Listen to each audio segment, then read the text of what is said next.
કેમ છો મારા વહાલા વિદ્યાર્થી મિત્રો? મારું નામ છે જયેશ રાઠવા અને તમે જોઈ રહ્યા છો નચિકેત સ્ટડી. મિત્રો, આપણે આ અગાઉના વિડીયોની અંદર ચેપ્ટર નંબર 2 સૂક્ષ્મજીવો મિત્ર અને શત્રુ અને મિત્ર, બરાબર છે, આપણે આની શરૂઆત કરી હતી, જેમાં આપણે સૂક્ષ્મજીવો વિશેની કેટલીક બેઝિક માહિતી લીધી હતી. જેમ કે સૂક્ષ્મજીવો કોને કહેવામાં આવે, સૂક્ષ્મજીવોના પ્રકાર કયા કયા પાડવામાં આવે છે, સૂક્ષ્મજીવો ક્યાં ક્યાં રહે છે, બરાબર છે. આ બધી માહિતી આપણે મિત્રો ગયા વિડીયોમાં લીધી હતી. અને આ ઉપરાંત તમને એ પણ કીધું હતું કે સૂક્ષ્મજીવો એ માત્ર ને માત્ર શત્રુ નથી, પણ આપણા મિત્ર પણ છે, બરાબર ને. મિત્ર છે, કેમ મિત્ર કહીએ છીએ આપણે મિત્રો? તો મિત્ર એટલા માટે આપણે કહીએ છીએ કારણ કે આપણને ઘણી બધી જગ્યાએ મિત્રો હેલ્પ પણ કરી રહ્યા છે, એટલા માટે. કઈ કઈ જગ્યાએ આપણને સૂક્ષ્મજીવો જે છે હેલ્પ કરે છે એ આપણે જોઈએ. તો તમને જણાવ્યું હતું તેવી રીતે મિત્રો કે આપણને સૂક્ષ્મજીવો દહીં અને બ્રેડ બનાવવા માટે, કેક બનાવવા માટે પણ ઉપયોગી છે. કેવી રીતે સમજાવું છું આગળ, બરાબર. દૂધમાંથી દહીં બનાવવા માટે પણ જરૂરી છે.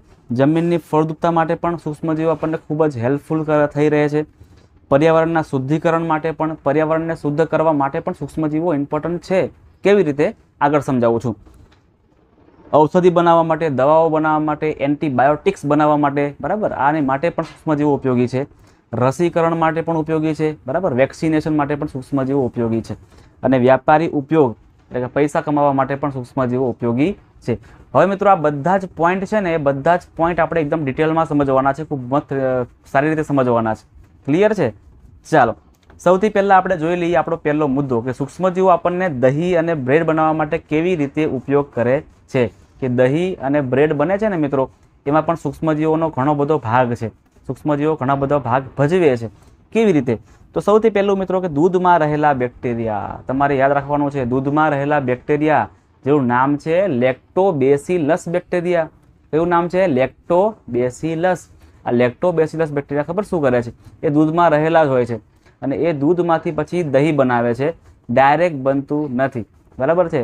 દૂધનું જે તાપમાન છે મિત્રો ધીરે ધીરે ગરમ થાય ને, એટલે કે દૂધ વાતાવરણમાં જે ગરમી છે, ગરમી લેશે અને દૂધમાં રહેલા બેક્ટેરિયા લેક્ટોબેસિલસ એ ગરમીને કારણે પછી દૂધને ખાટું કરી નાખે છે, દૂધને દહીં બનાવી દે છે. એનો મતલબ કે સૂક્ષ્મજીવ કયો ઉપયોગ આપણને લાગે છે? લેક્ટોબેસિલસ બેક્ટેરિયા જે છે ને મિત્રો, એ કામ લાગે છે. એવી રીતે બેક્ટેરિયા જે છે એ ચીઝ, અથાણું તેમજ અનેક ખાદ્ય પદાર્થોના ઉત્પાદનમાં પણ સહાયતા કરે છે. ચીઝ બનાવવા માટે, અથાણું બનાવવા માટે, બરાબર, આ બધે બનાવવા માટે પણ આપણને સૂક્ષ્મજીવો હેલ્પ કરે છે, જે વાતાવરણમાં રહેલા હોય છે. ઇડલી અને ઢોસા બનાવવા માટે યીસ્ટ પાવડર, બરાબર છે મિત્રો, યીસ્ટ પાવડર જે આપણે વાપરીએ છીએ, એ યીસ્ટ પાવડર એ પોતે શું છે? તો પોતે એક સૂક્ષ્મજીવનું બનેલું છે. જેના કારણે મિત્રો આપણે જ્યારે બનાવીએ છીએ ને, આપણે ઇડલી બનાવીએ, આપણે ઢોસા બનાવીએ, આપણે જે બધું બનાવતા હોઈએ છીએ, તો એમાં મિત્રો આપણને યીસ્ટ બેક્ટેરિયા કામ લાગે છે. યીસ્ટ કેમ કામ લાગે છે? તો તમને ખબર છે મિત્રો કે આપણા ઘરે ઢોકળા બનાવતા હોય ને, તો આપણી મમ્મી શું કરશે? તો કે આથવણમાં જે ઢોકળાનો જે લોટ છે એ મૂકી દેશે. ડાયરેક્ટ એનું સ્તર શું થશે? સ્તર પહેલાં ઓછું હશે, પછી ધીરે ધીરે એનું સ્તર વધતું જશે. તમે જોઈ શકો છો અહીંયા ફોટાની અંદર કે આ મેદો છે, બરાબર. આ મેદામાં યીસ્ટ પાવડર નાખેલો છે. તો સ્ટાર્ટિંગમાં તો જો મેદો ખાલી આટલો જ આપણને દેખાઈ રહ્યો છે, આટલું જ સ્તર છે. પણ થોડા ટાઈમ પછી આપણે યીસ્ટ નાખ્યા અંદર, તો એના કારણે આ જે મેદો છે ને મિત્રો, એ ધીરે ધીરે ફૂલી જાય છે. આને આપણે આથવણની ક્રિયા કહીએ. શું કહીએ છીએ? આથવણની ક્રિયા. અને આપણા ઘરે શું કહે છે કે ભાઈ આથો આવી ગયો, બરાબર ને. ચાલો, હવે એના પછી બીજો ક્વેશ્ચન પણ સમજી જ લઈએ કે ભાઈ આ આથવણની શોધ કોણે કરી હતી? યાદ રાખજો મિત્રો, ટૂંકમાં પ્રશ્ન પૂછી શકે છે અને આપણને આવડી જ જવો જોઈએ. આથવણની શોધ કોણે કરી હતી? તો મિત્રો, આથવણની શોધ છે ને લુઈ પાસ્વર નામના વૈજ્ઞાનિકે કરી હતી. લુઈ પાસ્વર ક્યારે કરી હતી? 1857માં કરી હતી, બરાબર છે. જ્યારે વિપ્લવ થયો હતો, યાદ છે ને બધાને, બરાબર? બધા સમાજ વિદ્યા ભણી ચૂક્યા હશો કે ભાઈ 57માં વિપ્લવ થયો હતો, બરાબર. એમાં મંગળ પાંડે જે હતા એ સૌથી પહેલાં શહીદ હતા, બધાને ખ્યાલ હશે. તો એ જ વર્ષે આ લુઈ પાસ્વરે આથવણની શોધ કરી નાખી હતી કે આથવણ કેમ થઈ રહ્યું છે? તો કે અંદર બેક્ટેરિયા હોય છે ને, બેક્ટેરિયાના કારણે પછી એ યીસ્ટ પાવડર ધીરે ધીરે વધતો હોય છે, અને જેના કારણે પછી આપણને ઢોકળા ખાવા મળતા હોય છે. ચલો, યીસ્ટ છે મિત્રો, એ ઝડપથી પ્રસરણ કરે છે, એટલે પ્રજનન કરે છે અને શ્વસન દરમિયાન કાર્બન ડાયોક્સાઇડ ઉત્પન્ન કરે છે, બરાબર છે. આ ખાસ યાદ રાખજો કે યીસ્ટ બેક્ટેરિયા જે છે એ શું કરે છે? શ્વસન કરે ને, તો શ્વસનના કારણે કાર્બન ડાયોક્સાઇડ વાયુ ઉત્પન્ન કરે છે. અને કાર્બન ડાયોક્સાઇડના કારણે જ પછી આ જે લોટ ફૂલેલો છે ને, તો આ લોટમાં મિત્રો એકચ્યુઅલમાં શું? તો લોટમાં એકચ્યુઅલમાં કાર્બન ડાયોક્સાઇડ વાયુ રહેલો હોય છે, પણ આપણને એટલો નુકસાનકારક હોતો નથી. ચલો, આ થઈ ગઈ આપણી પહેલી પ્રક્રિયા, એટલે કે પહેલી આપણી રીત, ઉપયોગ, જેમાં દહીં અને બ્રેડ બનાવવા માટે આપણે ઉપયોગ કર્યો. ત્યાર પછી બીજો પોઈન્ટ છે કે જમીનને ફળદ્રુપ બનાવવા માટે. આપણી જમીન છે મિત્રો, ખેડૂત છે, એ ખેડૂતને જમીનને ફળદ્રુપ બનાવી હોય છે, તો જમીનને ફળદ્રુપ બનાવવા માટે પણ સૂક્ષ્મજીવો ઘણો મોટો ભાગ ભજવે છે. કેવી રીતે સમજાવું છું. સૌથી પહેલો પોઈન્ટ છે મિત્રો નાઇટ્રોજનના સ્થાપનમાં. હવે તમને ખ્યાલ નહીં હોય તો તમને કહી દઉં કે કોઈ પણ જમીન હોય ને તો કોઈ પણ જમીન માટે મુખ્ય તત્વો 3 એ ખૂબ જ ઇમ્પોર્ટન્ટ છે. એ કયા કયા ખબર છે? તો કે એક તત્વ છે આપણું N, બીજું છે P, ત્રીજું છે K. આ 3 તત્વો છે ને મિત્રો જમીન માટે ખૂબ જ ઇમ્પોર્ટન્ટ છે, જમીનમાં હોવા જ જોઈએ. N એટલે નાઇટ્રોજન, P એટલે ફોસ્ફરસ અને K એટલે પોટાશ. યાદ રાખજો, N એટલે નાઇટ્રોજન, P એટલે ફોસ્ફરસ અને K એટલે પોટાશ. જેમાંથી જે નાઇટ્રોજન છે નાઇટ્રોજન, એ નાઇટ્રોજન જમીનમાં મિત્રો હોય તો છે જ, પણ જો નાઇટ્રોજનનું પ્રમાણ ઘટી જાય ને તો પાક આપણો બરાબર થાય નહીં. તો વાતાવરણમાંથી જોજો અહીંયા ખાસ હવે સમજો કે આપણી આ જમીન છે, બરાબર છે. હવે મિત્રો ઉપર તમને ખબર છે કે વાતાવરણમાં નાઇટ્રોજન વાયુ છે, નાઇટ્રોજન વાયુ એ કેટલા ટકા છે? તો કે 78% છે. નાઇટ્રોજન તો ઘણું બધું છે, બરાબર ને, 78% છે. પણ હવે એ વાતાવરણમાં જે નાઇટ્રોજન છે ને મિત્રો, એને જમીનમાં કોણ લઈ આવે છે? તો જમીનમાં લાવવાનું કામ કોણ કરે છે? સૂક્ષ્મજીવ કરે છે. યાદ રાખજો, આ સૂક્ષ્મજીવ છે, કયા સૂક્ષ્મજીવ છે? તો કે રાઇઝોબિયમ સૂક્ષ્મજીવ. રાઇઝોબિયમ બેક્ટેરિયા જે છે એ વાતાવરણના નાઇટ્રોજનને શું કરે છે? જમીનની અંદર લઈ આવે છે, બરાબર છે. હવે તમને પ્રશ્ન પૂછાય કે રાઇઝોબિયમ બેક્ટેરિયા કઈ જગ્યાએ જોવા મળે? આવો ક્વેશ્ચન પૂછાય તો યાદ રાખજો કે જે કઠોળ વર્ગની વનસ્પતિ હોય, કઠોળ વર્ગની વનસ્પતિ એટલે ચણા છે, મગ છે, વાલ છે, વટાણા છે, આ બધી વનસ્પતિને કહેવાય કઠોળ વર્ગની વનસ્પતિ. આ કઠોળ વર્ગની વનસ્પતિના મૂળ હોય ને એ મૂળની મૂળ ગંડિકાની અંદર, એટલે કે મૂળમાં બીજા તાતણા તમને જોવા મળે, એ મૂળ ગંડિકાની અંદર આ રાઇઝોબિયમ બેક્ટેરિયા જોવા મળે છે. અને રાઇઝોબિયમ બેક્ટેરિયા એ શું કરે છે? વાતાવરણનું નાઇટ્રોજન વાયુ એ જમીનની અંદર લઈ આવે છે. જમીનને મિત્રો ખૂબ જ ફાયદો કરે છે. ત્યાર પછી કેટલીક નીલહરિત લીલ, કેટલીક લીલ એવી છે જે લીલના કારણે પણ જમીન આપણી ફળદ્રુપ બને છે. કીટનાશક બેક્ટેરિયા, અમુક બેક્ટેરિયા એવા છે, બરાબર છે, વનસ્પતિને ઉગી ગયા પછી શું કરે છે? કીટકોનો ઓટોમેટિક નાશ કરી નાખે છે, બરાબર. જે કીટકો, જે બેક્ટેરિયા જે ખરા ને મિત્રો એ વાતાવરણમાં જ રહેલા છે. જેવો પાક ઉગશે, પાકની અંદર જંતુ પડશે, કીટકો પડશે, એટલે બેક્ટેરિયા ઓટોમેટિક જ એ બધા કીટકોનો નાશ કરી નાખશે. એટલે મિત્રો કૃષિ માટે, એટલે કે જમીન માટે આ પણ સૂક્ષ્મજીવો આપણને ખૂબ જ ઇમ્પોર્ટન્ટ છે એવું આપણે કહી શકીએ છીએ. ત્યાર પછી નેક્સ્ટ પોઈન્ટ આપણે જોઈએ, બીજો પોઈન્ટ છે જે મોસ્ટ ઇમ્પોર્ટન્ટ પણ છે. ઔષધિ બનાવવા માટે, એટલે કે દવાઓ બનાવવા માટે, મેડિસિન બનાવવા માટે પણ સૂક્ષ્મજીવો એટલા જ ઇમ્પોર્ટન્ટ છે. તમે જે મિત્રો દવા લઈ રહ્યા છો ને પેનિસિલિન, મિત્રો આ પેનિસિલિન એકચ્યુઅલમાં ફૂગ જ છે, બરાબર છે. આ ફૂગમાંથી બનેલી દવા જ છે, બરાબર. તો એ આપણે ખાઈ રહ્યા છે. જોઈએ આપણે પોઈન્ટ્સ અલગ અલગ કયા કયા છે. તો પહેલો પોઈન્ટ છે કે ભાઈ દવા બનાવવા માટે, એટલે કે એન્ટીબાયોટિક્સ બનાવવા માટે આપણને કોઈ પણ જગ્યાએ દુખે, તાવ આવે, આવું તેવું થાય ને તો આપણે એન્ટીબાયોટિક્સ લેતા હોઈએ છીએ. તો એન્ટીબાયોટિક્સમાં પણ મિત્રો સૂક્ષ્મજીવ રહેલા હોય છે, એટલે સૂક્ષ્મજીવનો ઉપયોગ કર્યા પછી જ એ દવાઓને બનાવવામાં આવતું હોય છે. વિટામિન્સની ગોળીઓ છે, એન્ઝાઇમ્સ છે, એ બનાવવા માટે પણ ઉપયોગ થાય છે. એન્ઝાઇમ્સ એટલે મિત્રો હોર્મોન્સ આપણે કહી શકીએ છીએ, બરાબર, એક રીતે. ત્યાર પછી હોર્મોન્સના ઉત્પન્ન કરવા માટે પણ બોડીમાં જે હોર્મોન્સ, અલગ અલગ હોર્મોન્સ હોય ને, તો હોર્મોન્સને ઉત્પન્ન કરવા માટે, અંતઃસ્ત્રાવોને ઉત્પન્ન કરવા માટે પણ સૂક્ષ્મજીવો જરૂરી છે. એટલે એના માટે અલગ અલગ દવાઓ આવતી હોય છે, જે દવાઓ બનાવવા માટે સૂક્ષ્મજીવ ઇમ્પોર્ટન્ટ છે.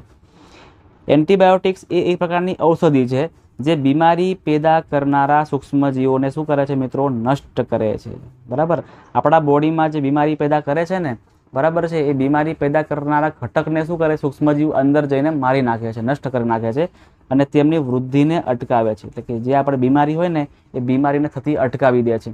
તમને ખ્યાલ છે તેવી રીતે કે માથું દુખતું હોય કે તાવ આવતો હોય તો એનું કારણ છે કે શરીરમાં કેટલુંક ઇનબેલેન્સ થતું હોય છે, શરીરમાં કેટલીક ખામીઓ સર્જાતી હોય છે. અને ખામીને પૂરવા માટે મિત્રો આપણે ઉપરથી દવા લઈએ છીએ, પેનિસિલિન લઈએ છીએ, કાં તો કોઈ પણ દવા લઈએ છીએ. તો દવાનો ઉપયોગ આપણે એટલા માટે કરીએ છીએ કે આપણા બોડીમાં જે પણ બીમારી અત્યારે થઈ રહી છે ને એ ધીરે ધીરે પછી ઓછી થઈ જાય, કાં તો સાવે સાવ પૂરી થઈ જાય. તો એટલા માટે મિત્રો એન્ટીબાયોટિક્સ જે ખરું ને એ વધારે ઇમ્પોર્ટન્ટ છે. તમને પ્રશ્ન પૂછાય કે એન્ટીબાયોટિક્સના 4 ઉદાહરણ આપો કાં તો 2 ઉદાહરણ આપો, તો એના ઉદાહરણ તમને અહીં આપેલા છે. કયા કયા છે? તો સ્ટ્રેપ્ટોમાઇસિન, ટેટ્રાસાઇક્લિન, આ બધા નામ છે તમારે મોઢે રાખવાના છે, બરાબર. સ્ટ્રેપ્ટોમાઇસિન છે, ટેટ્રાસાઇક્લિન છે, એરિથ્રોમાઇસિન અને પેનિસિલિન, બધા જાણો છો. આવી રીતે આવી તમારે 4-5 તમારે યાદ રાખવાના છે, એક્ઝામમાં પૂછાય તમને આવડી જવા જોઈએ. ચાલો આગળ. આ બધી એન્ટીબાયોટિક્સની મિત્રો ફૂગ તેમજ બેક્ટેરિયા દ્વારા બનાવવામાં આવે છે. તમને કીધું ને કે શાના દ્વારા બનાવવામાં આવે છે મિત્રો, તો કે ફૂગ અને બેક્ટેરિયા દ્વારા આ બધી પેનિસિલિન છે અને આ બધી એન્ટીબાયોટિક્સ છે એને બનાવવામાં આવતી હોય છે અને ઉત્પાદિત કરવામાં આવે છે. પાલતુ પ્રાણીઓ તેમજ મરઘાના સૂક્ષ્મજીવોનો સંક્રમણ રોકવા માટે પણ તેમના આહારમાં એન્ટીબાયોટિક્સ ભેળવવામાં આવે છે. માત્ર ને માત્ર માણસો નહીં, બરાબર, પણ પ્રાણીઓમાં પણ, મરઘામાં પણ, ગાય ભેંસમાં પણ જે એમને રોગ ન થાય એટલા માટે મિત્રો એન્ટીબાયોટિક્સ નાખવામાં આવતી હોય છે, જેથી સંક્રમણ ન થાય, રોગ આગળ ફેલાય નહીં. તેનો ઉપયોગ વનસ્પતિમાં રોગ નિયંત્રણ માટે પણ કરવામાં આવે છે. માત્ર ને માત્ર મનુષ્ય કે પ્રાણીઓ એટલા માટે જ નહીં, પણ વનસ્પતિ માટે પણ, પાક માટે પણ આ સૂક્ષ્મજીવોનો ઉપયોગ કરવામાં આવે છે એન્ટીબાયોટિક્સ બનાવવા માટે. તમારે મિત્રો યાદ રાખવાનું છે કે એન્ટીબાયોટિક્સ બનાવવા માટે, એન્ઝાઇમ બનાવવા માટે, અંતઃસ્ત્રાવ જે છે, હોર્મોન છે, આ બધું જ બનાવવા માટે જે દવા આવે છે ને, એ દવા બનાવવા માટે પણ સૂક્ષ્મજીવનો ઉપયોગ થાય છે. એટલા માટે આપણે સૂક્ષ્મજીવને ઉપયોગી સૂક્ષ્મજીવ પણ કહી શકીએ છીએ. ત્યાર પછી મિત્રો એક વાત ખાસ યાદ રાખજો બધા, બરાબર છે, કે એન્ટીબાયોટિક્સ જે છે ને, એન્ટીબાયોટિક્સનો ઉપયોગ ડૉક્ટરની સલાહ અનુસાર જ કરવો જોઈએ. બરાબર, અત્યારે એવું થઈ ગયું છે કે આપણને કંઈ પણ થાય ને એટલે આપણે ડૉક્ટરની સલાહ લેતા જ નથી. આપણે શું કરીએ, દવા કોઈ પણ કેમિસ્ટ દુકાને જઈએ અને ત્યાંથી આપણે દવા લઈ આવીને જાતે જ લઈ લઈએ છીએ, કોઈને પૂછતા જ નહીં. બરાબર છે, ખરેખર મિત્રો આવું ના કરવું જોઈએ. આપણને કંઈ પણ થાય ને તો સૌથી પહેલાં ડૉક્ટરની સલાહ લેવી ખૂબ જ જરૂરી છે. કારણ કે એ રોગના જે રોગ થયો છે આપણને એનું કારણ શું છે, કયા કારણથી થયું છે, એના માટે કઈ દવા વાપરી શકાય, આ બધી માહિતી આપણને નથી હોતી. એ માત્ર ને માત્ર ડૉક્ટરને હોય છે. અને આપણે શું કરીએ છીએ કે ડાયરેક્ટ દવા લઈ લઈએ છીએ, પણ એવું કરવું જોઈએ નહીં. હવે મિત્રો એવું કેમ ન કરવું જોઈએ ખબર છે તમને? એનું કારણ એવું છે કે આપણા બોડીની અંદર મિત્રો કેટલાક સૂક્ષ્મજીવ એવા પણ છે કે જે એકચ્યુઅલમાં કામના પણ છે. બરાબર છે, તો આપણે શું કરીએ છીએ, એન્ટીબાયોટિક્સ લઈ લઈએ ને એટલે આપણા બોડીમાં જે પણ આપણને ઉપયોગી સૂક્ષ્મજીવ છે, જે આપણા માટે ખૂબ જ ઇમ્પોર્ટન્ટ છે, એ ઉપયોગી સૂક્ષ્મજીવ પણ મિત્રો નાશ પામે છે અને આપણે પછી વધારે માંદા પડી જઈએ છીએ. આવું પણ પોસિબલ થઈ શકે છે. એટલા માટે મિત્રો આપણે ડૉક્ટરની સલાહ અનુસાર જ દવા લેવી જોઈએ, એન્ટીબાયોટિક્સ લેવી જોઈએ. અને બીજી વાત કે એન્ટીબાયોટિક્સનો મિત્રો આપણે ઉપયોગ પણ વિવેકપૂર્ણ કરવો જોઈએ. એવું નહીં કે થોડુંક થઈ ગયું તો આપણે દવા લઈ લીધું, એવું નહીં. વધારે થયું હોય તો દવા લેવું, એવું આપણે સૂચન કરીએ છીએ. ડૉક્ટર પર તમને સલાહ એવી જ આપતા હોય છે કે વધારે પડતા એન્ટીબાયોટિક્સ આપણા બોડી માટે મિત્રો બરાબર હોતા નથી. ચાલો આગળ વધીએ આપણે. હવે જે એક નાની શોધ છે, બરાબર, એક્ઝામમાં પ્રશ્ન પૂછાતા નથી જનરલી આવા, પણ આપણને માહિતી તો હોવી જ જોઈએ ને, કે આપણે જે દવા લઈ રહ્યા છીએ પેનિસિલિન, તો આ પેનિસિલિનની શોધ થઈ કેવી રીતે? બરાબર, આપણે અત્યારે તો એ તો જોયું કે ભાઈ ફૂગમાંથી પેનિસિલિન બનાવવામાં આવે છે, તો એની શોધ ક્યારે થઈ, કેવી રીતે થઈ, કોને શોધી, આ બધી વાત આપણે જાણીએ છીએ. તમે અત્યારે આ ફોટો જોઈ રહ્યા છો ને મિત્રો, એ ફોટોમાં કોણ છે? તો એલેક્ઝાન્ડર ફ્લેમિંગ. શું નામ છે આમનું? Alexander Fleming. એ 1929ની અંદર બેક્ટેરિયલ રોગોથી બચવાના હેતુસર એક સંવર્ધન પર પ્રયોગ કરી રહ્યા હતા. એટલે બેક્ટેરિયાથી કોઈ રોગ થયો હોય તો બચી શકાય કેવી રીતે, એના માટે દવા બનાવી રહ્યા હતા. સિમ્પલ સમજો. અચાનક તેમને શું કર્યું, તો સંવર્ધન પ્લેટ જે હતી ને, સંવર્ધન પ્લેટ, એના પર લીલા રંગના મોલ્ડના નાના બીજાણુઓ જોયા, એટલે કે બેક્ટેરિયાઓ જોયા. તેમને એવું જોયું કે આ મોલ્ડ બેક્ટેરિયાની વૃદ્ધિને અટકાવે છે. એમને જે પ્લેટ હતી ને, એ પ્લેટ પર એમને કંઈક જોયું તો કે બેક્ટેરિયાની વૃદ્ધિ થઈ રહી હતી, પણ આ બીજા મોલ્ડ નાખ્યા હતા ને, મોલ્ડ એટલે કે પ્રકારનો એક લીલનો પ્રકાર છે, તો આ મોલ્ડ જે છે એ મોલ્ડ બેક્ટેરિયાને શું કહી રહ્યા હતા, અટકાવી રહ્યા હતા. એના પરથી એમને ખબર પડી કે જે બેક્ટેરિયાની વૃદ્ધિને અટકાવવા માટે આ મોલ્ડ એટલે કે આ લીલ છે ને, લીલ ફૂગ, એ બહુ જ ઇમ્પોર્ટન્ટ છે. યાદ રાખજો. જો કે આમાંના ઘણા બેક્ટેરિયાનો નાશ કર્યો અને આ મોલ્ડમાંથી પછી પેનિસિલિન બનાવવામાં આવી. યાદ રાખજો કે મોલ્ડમાંથી પેનિસિલિન બનાવવામાં આવી છે. આગળ જોઈએ રસીકરણવાળો મુદ્દો, જે ખૂબ જ ઇમ્પોર્ટન્ટ છે તમારા માટે મિત્રો, ખૂબ જ ઇમ્પોર્ટન્ટ છે. રસીકરણ એટલે કે વેક્સિન. ઘણા બધા વિદ્યાર્થીઓને ખબર પડી ગયા છે કે કોરોના સમયની અંદર ઘણા બધાને વેક્સિન લેવાની ફરજ પડી હશે. 18 વર્ષથી ઉપરનાને વેક્સિન બધાને આપવામાં આવી હતી. એટલા માટે મિત્રો વેક્સિન તમે જાણો છો તેવી રીતે ખૂબ જ ઇમ્પોર્ટન્ટ છે. માત્ર ને માત્ર કોરોનામાં જ નહીં, પણ ઘણી બધી વેક્સિન આવતી હોય છે. ધનુરની વેક્સિન છે, હડકવાની વેક્સિન થતી હોય છે. તો આ વેક્સિન એકચ્યુઅલી છે શું, એ આપણે અત્યારે સમજીએ. જ્યારે રોગકારક સૂક્ષ્મજીવ આપણા શરીરમાં પ્રવેશે છે ત્યારે તેની સામે લડત આપવા માટે આપણું શરીર એન્ટીબોડી ઉત્પન્ન કરે છે. યાદ રાખજો, આપણા બોડી મિત્રો, આપણા શરીરની અંદર શ્વેતકણો આવેલા હોય છે અને આ શ્વેતકણો આપણા રક્ષકો છે. જ્યારે કોઈ રોગ બહારથી આપણામાં આક્રમણ કરે ને, આપણા પર એટેક કરે ને, તો આપણા બોડીમાં રહેલું શ્વેતકણ એટલે કે શ્વેતકણમાં રહેલા જે એન્ટીબોડી છે, એ એન્ટીબોડી એ સામેથી શું કરશે, લડશે, રોગ સામે લડશે અને રોગને દૂર ભગાવશે. હવે મિત્રો આ એન્ટીબોડી આપણા બોડીમાં આવ્યા કેવી રીતે? તો એ ઓટોમેટિક નથી આવ્યા મિત્રો, આપણે ઉપરથી નાખ્યા જ છે, એટલા માટે એન્ટીબોડી આવ્યા છે. સમજીએ કેવી રીતે. આપણું શરીર એ યાદ રાખે છે કે જ્યારે સૂક્ષ્મજીવ ફરીથી આપણા શરીરમાં પ્રવેશે ને તો કેવી રીતે લડત આપી શકાય. હવે તમને સમજાવું મિત્રો કે રસીકરણ થાય છે કેવી રીતે. એકચ્યુઅલમાં મિત્રો રસીકરણમાં જે દવા આપણે લેતા હોઈએ છીએ ને એ રસીકરણની દવા એમાં એકચ્યુઅલમાં મિત્રો જે સૂક્ષ્મજીવ છે એ સૂક્ષ્મજીવને મૃત અવસ્થામાં કરી નાખવામાં આવતો હોય છે. બરાબર છે. સમજો કે હડકવા છે, બરાબર છે, તો હડકવા રોગ મને થયો છે અને મારે હડકવાની રસી લેવી છે. તો હડકવામાં જે રસી જે હું લેતો હોઉં છું ને એ હડકવાના વાયરસની જ રસી હોય છે. હડકવાનો જે વાયરસ છે એ વાયરસને મિત્રો શું કરે છે, મૃત કરી નાખે છે અથવા તો નિષ્ક્રિય બનાવી દે છે. એટલે મૃત અને નિષ્ક્રિય થયેલા જે વાયરસ છે ને એને આપણા બોડીમાં દાખલ કરવામાં આવે એટલે આપણા બોડીમાં એન્ટીબોડી બની જાય છે. એટલે આપણા બોડીમાં ઓલરેડી એ રસી જે છે આવી ગઈ છે, મતલબ કે વાયરસ આપણામાં ઓલરેડી આવી ગયા છે. બરાબર છે. હવે મિત્રો બહારથી જો મને કૂતરું કરડશે ને તો મારા બોડીમાં ઓલરેડી વાયરસ પડેલા છે. એટલે જે બહારથી વાયરસ આવી રહ્યા છે ને હડકવાના એ શું કરશે, બંને એકબીજાને ઓળખી જશે અને મને મિત્રો એટલી બધી અસર થશે નહીં અને હું બચી જઈશ. તો સિમ્પલ આવું કામ કરે છે હડકવાના વાયરસ. એટલે કે દરેકે દરેક રસીમાં આવું જ કામ થતું હોય છે. બરાબર છે. વાંચીએ આપણે.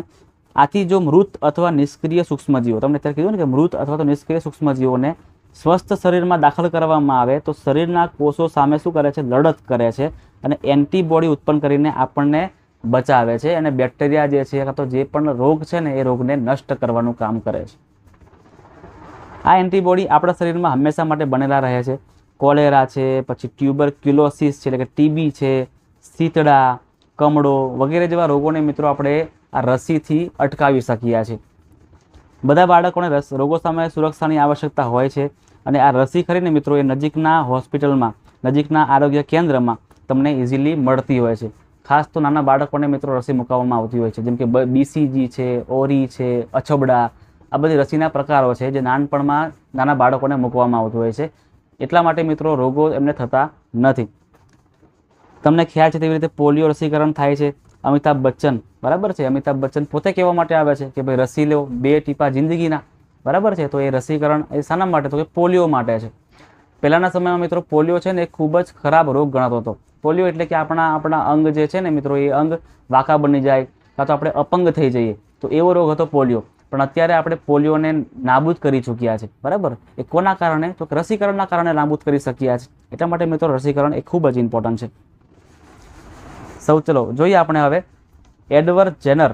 આજે તમે ફોટો જોઈ રહ્યા છો એ એડવર્ડ જેનર છે, જેમને 1798ની સાલની અંદર શીતળા, બરાબર છે, એની રસીની શોધ કરી હતી. યાદ રાખજો. શીતળા વિરુદ્ધ વિશ્વવ્યાપી આંદોલન ચલાવવામાં આવ્યું, અભિયાન ચલાવવામાં આવ્યું અને વિશ્વના મોટા ભાગના દેશોમાંથી શીતળાને દૂર કરી શકાયો છે. અત્યારે જેવો આપણે 2020ની અંદર કોરોના આવી ગયો હતો ને એવો 1919ની અંદર મિત્રો શીતળા આવી ગયો હતો. બરાબર છે. તો એ શીતળાનો રોગ મિત્રો ઘણો જ ખરાબ હતો અને એ બહુ લાંબો સમય ચાલી રહ્યો હતો. પણ એમાં આ જે એડવર્ડ જેનર છે એમને રસી બનાવી અને આ રોગને અત્યારે આપણે નાખી શક્યા છે. નેક્સ્ટ છે હવે વ્યાપારી ઉપયોગ, કે વ્યાપારી ઉપયોગ કેવી રીતે કરી શકીએ છીએ આપણે. તો સૌથી પહેલું તો મિત્રો વાઇન બનાવવા માટે, બરાબર છે, આ વાઇન છે, આલ્કોહોલ છે, આ બધું બનાવવા માટે પણ આ જે સૂક્ષ્મજીવો છે એનો ઉપયોગ થતો હોય છે. કારણ કે વાઇન અને આ જે આલ્કોહોલ છે આ બનાવવા માટે મિત્રો આપણે આથવણની ક્રિયા કરવી પડતી હોય છે. આથવણની ક્રિયા થાય પછી જ એમાંથી પછી મિત્રો વાઇન અને આલ્કોહોલ બનતું હોય છે. બરાબર છે. એટલે એના માટે બનાવવા માટે પણ, પછી દૂધ અને દૂધના ઉત્પાદકો બનાવવા માટે પણ સૂક્ષ્મજીવનો ઉપયોગ ભરપૂર માત્રામાં થાય છે. આપણે પહેલાં જોઈ ગયા ને કે દૂધમાંથી દહીં બનાવવા માટે આપણે લેક્ટોબેસિલસ બેક્ટેરિયાનો ઉપયોગ કરીએ છીએ. કૃષિમાં ઉપયોગ તમને પહેલાં સમજાવ્યું તેવી રીતે કે કૃષિમાં દવા બનાવવા માટે, પછી નાઇટ્રોજનના સ્થાપન માટે, બરાબર, આ ઘણા બધા કાર્ય માટે સૂક્ષ્મજીવનો ઉપયોગ થતો હોય છે. ત્યાર પછી બાયોફ્યુઅલ્સ બનાવવા માટે. બાયોફ્યુઅલ્સ એટલે શું ખબર છે? બાયોફ્યુઅલ્સ એટલે આપણે કહી શકીએ છીએ કે ગોબર ગેસ અથવા તો બાયોગેસ. યાદ રાખજો, એક જ મિનિટ. હા, ગોબર ગેસ,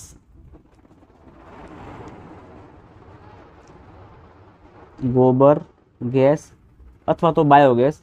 તો મિત્રો આ જે ગોબર ગેસ અને બાયોગેસ છે ને, તો આમાં તમને ખબર છે કે પ્રાણીઓના મળમૂત્ર નાખવામાં આવે. તો એ મળમૂત્રમાંથી ડાયરેક્ટ જ આપણને વાયુ નથી મળતો. એ મળમૂત્ર ત્યાં પડેલું રહે છે તો ત્યાંના સૂક્ષ્મજીવો જે છે એ શું, ધીરે ધીરે વિઘટન કરે છે. એ પદાર્થનું શું કરે છે? વિઘટન કરે છે. અને વિઘટન કર્યા પછી એ પદાર્થ સડે છે અને પદાર્થ સડી ગયા પછી એમાંથી વાયુ ઉત્પન્ન થાય છે. યાદ રાખજો કે બાયોગેસ જે છે મિત્રો, એ બાયોગેસમાંથી આપણને મિથેન વાયુ મળે છે. યાદ રાખજો, મિથેન વાયુ શામાંથી મળે છે? તો મિથેન વાયુ આપણને બાયોગેસમાંથી મળી આવે છે, જે આપણને આપણા ઘરે સિમ્પલ બર્તન માટે આપણે ઉપયોગ કરી શકીએ છીએ. તો મિત્રો આ હતો આજનો વિડીયો આપણો, જેમાં આપણે ટોટલી બધી જ માહિતી મેળવી, સૂક્ષ્મજીવોના ઉપયોગની આપણે બધી માહિતી મેળવી કે કેવી રીતે સૂક્ષ્મજીવો આપણને હેલ્પ કરે છે. કે ભાઈ દૂધમાંથી દહીં બનાવવા માટે, બ્રેડ બનાવવા માટે, કેક બનાવવા માટે, પછી વ્યાપારી ઉપયોગ, પછી ખેતી માટે, જમીન માટે, બરાબર છે. આ બધા જ ઉપયોગો આપણે બધા સમજ્યા અને કર્યા. તમારે મિત્રો આ બધા જ ઉપયોગોને એકવાર મોઢે કરી દેવાના છે, યાદ કરી લેવાના છે. તમારે બધા જ કોન્સેપ્ટને મોઢે જ રાખવાના છે મિત્રો, બરાબર છે. ગોખતા નહીં, સમજીને મોઢે કરજો, તમને બધું જ ઇઝીલી મિત્રો આવડી જશે. હવે મિત્રો આપણે આની પછીના વિડીયોની અંદર અત્યારે શું સમજ્યા, આપણે ઉપયોગી સૂક્ષ્મજીવ સમજ્યા ને. હવે આપણે જે સૂક્ષ્મજીવો આપણા ઉપયોગમાં નથી, એટલે કે હાનિકારક છે, જે આપણને નુકસાન પહોંચાડે છે, બરાબર, જે અલગ અલગ રોગો કરે છે, તો એવા સૂક્ષ્મજીવોની માહિતી આપણે આની પછીના વિડીયોમાં મેળવશું. તો ખાસ જેટલા પણ વિદ્યાર્થીઓ મિત્રો પહેલી જ વાર વિડીયોમાં આવી રહ્યા છે, પહેલી જ વાર વિડીયો જોઈ રહ્યા છે, એ તમામ વિદ્યાર્થીઓ ચેનલને સબસ્ક્રાઈબ કરી નાખજો, વિડીયોને લાઇક કરીને તમારા મિત્રોને શેર કરી આપજો. અને હા મિત્રો, કોમેન્ટ જરૂરથી કરજો કે તમને મારો આ વિડીયો કેવો લાગ્યો.